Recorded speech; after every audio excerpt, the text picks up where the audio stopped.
नमस्कार. आपणा सर्वांचे खूप खूप मनापासून स्वागत आहे. लाडकी बहीण योजना. लाडकी बहीण योजनामध्ये KYC राहिलेल्या ज्या बहिणी आहेत आणि ज्या बहिणींना अजूनपर्यंत त्यांचे बरेच असे हप्ते जे आहे ते त्यांचे रखडलेले आहेत किंवा काही लाडक्या बहिणींचे हप्ते हे आता बंद झालेले आहेत.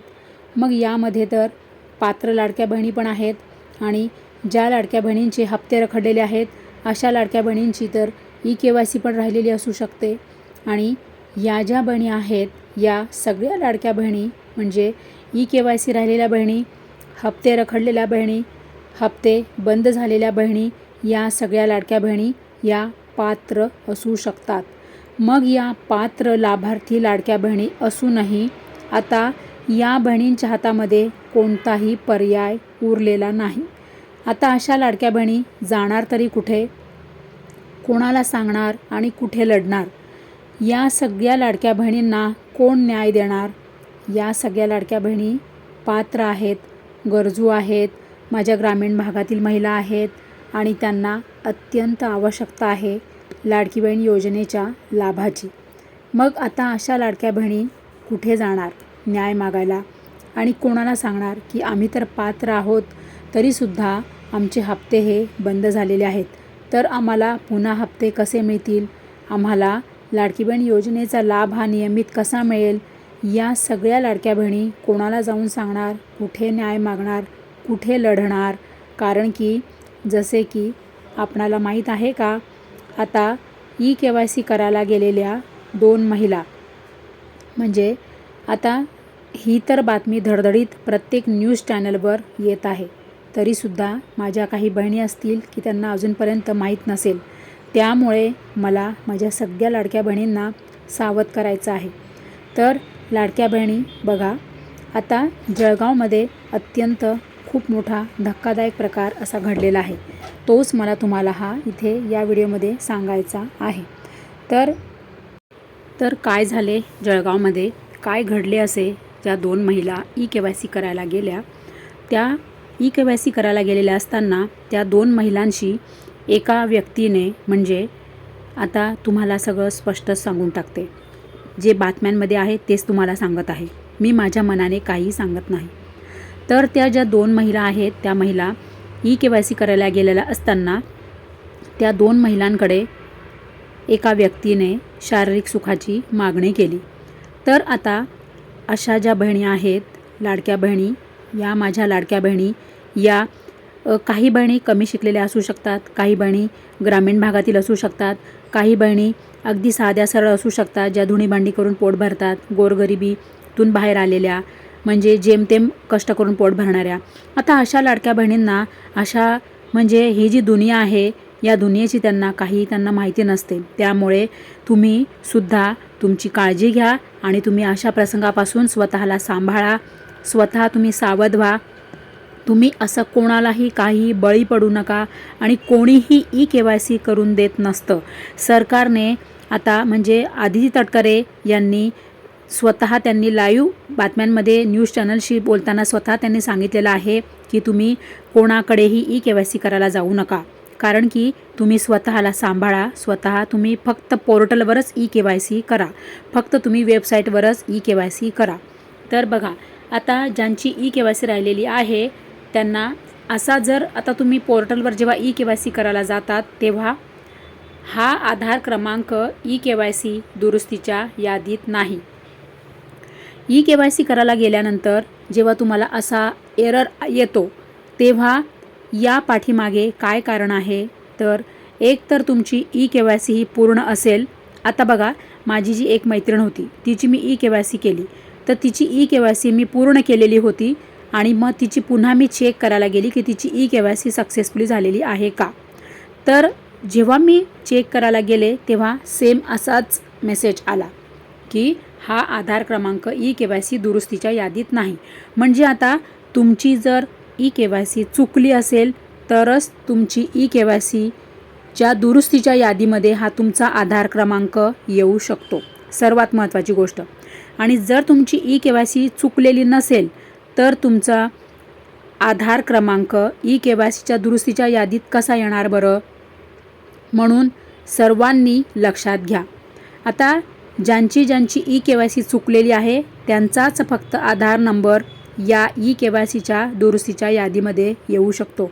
हे सर्वात महत्त्वाचं आणि अत्यंत इम्पॉर्टंट अपडेट तुम्हाला सांगत आहे, कारण खूप लाडक्या बहिणींना याविषयी संभ्रम आहे, प्रश्न आहे, शंका आहे. त्यामुळे तुमच्या आता इथेच मी शंकांचं निरसन केलेलं आहे.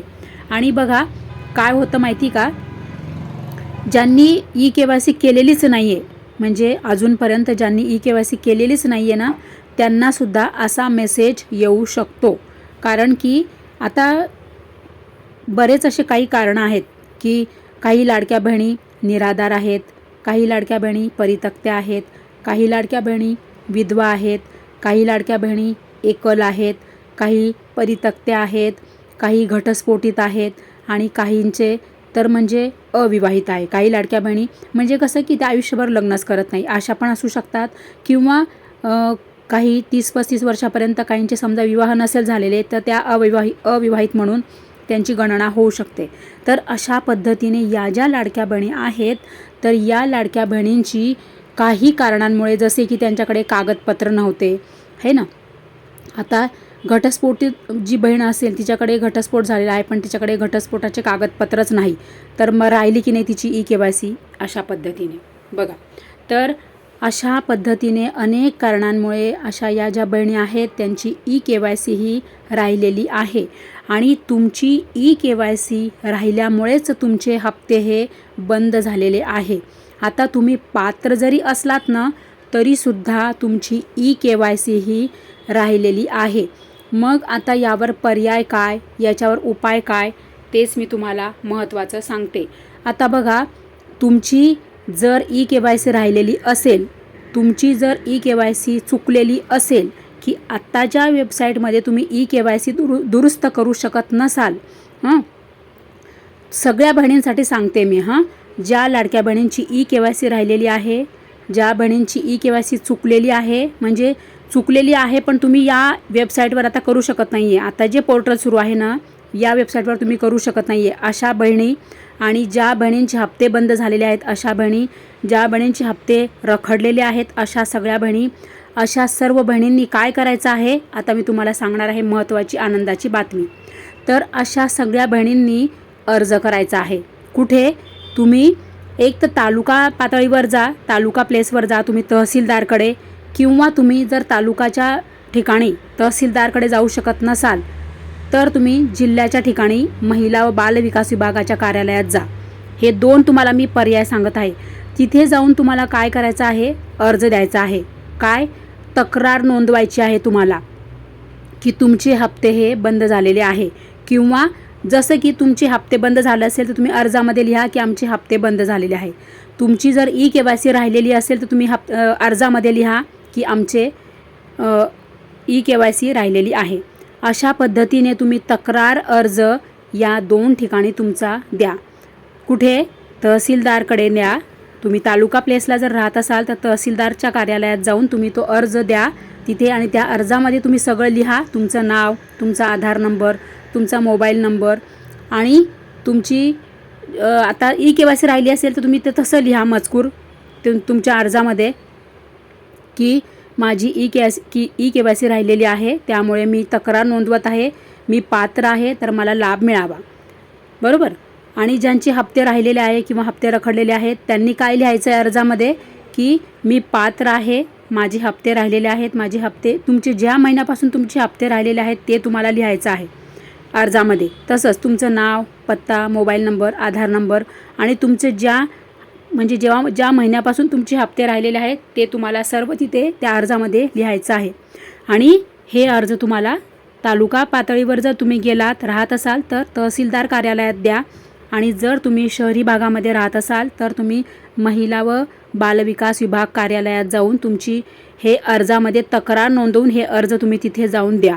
म्हणजे काय होईल, तुमचे पुन्हा लाभ सुरू होतील, तुमची तक्रार नोंदवली जाईल आणि तुम्ही पुन्हा पात्र लाभार्थी या यादीमध्ये तुम्हाला समाविष्ट करण्यात येईल. असे हे अत्यंत महत्त्वाचे अपडेट मी तुम्हाला सांगत आहे. त्यामुळे सगळ्या लाडक्या बहिणी जागे व्हा. तुम्ही जर पात्र असाल तर तुम्ही लढा, तुम्हाला हप्ता नक्की मिळेल आणि तुम्ही पात्र लाभार्थी यादीमध्ये तुम्ही नक्की समाविष्ट होणार आणि तुमचं लाडकी बहीण योजनेमध्ये तुम्हाला यापुढे कंटिन्यू नियमित लाभ मिळेल आणि तुम्हाला लाभार्थी यादीमध्ये तुम्हाला सरकार ॲड करेल. त्यामुळे हा अत्यंत महत्त्वाचा व्हिडिओ आहे. सगळ्यांना हा व्हिडिओ आठवणीने शेअर करा. तुमच्याकडे जेवढे पण नंबर्स आहे, जेवढे ग्रुप आहे, जेवढे सोशल मीडिया तुमच्याकडे आहे, व्हॉट्सॲप, फेसबुक, सगळीकडे हा व्हिडिओ पाठवा. म्हणजे सगळ्या लाडक्या बहिणी जागे होतील आणि त्यांनाही हा महत्त्वाचा अपडेट कळेल. आणि तुम्ही हा व्हिडिओ सगळ्यांना शेअर करायचाच आहे आणि प्लस मला कमेंट पण करायची आहे की तुमची हप्ते रखडले आहे का, तर तुम्ही हप्ते रखडले म्हणून लिहा. हप्ते राहिले असेल तर तशी कमेंट करा. आणि जर तुमचे म्हणजे ई KYC राहिली असेल तर तशी मला आठवणीने सर्वांनी कमेंट करा.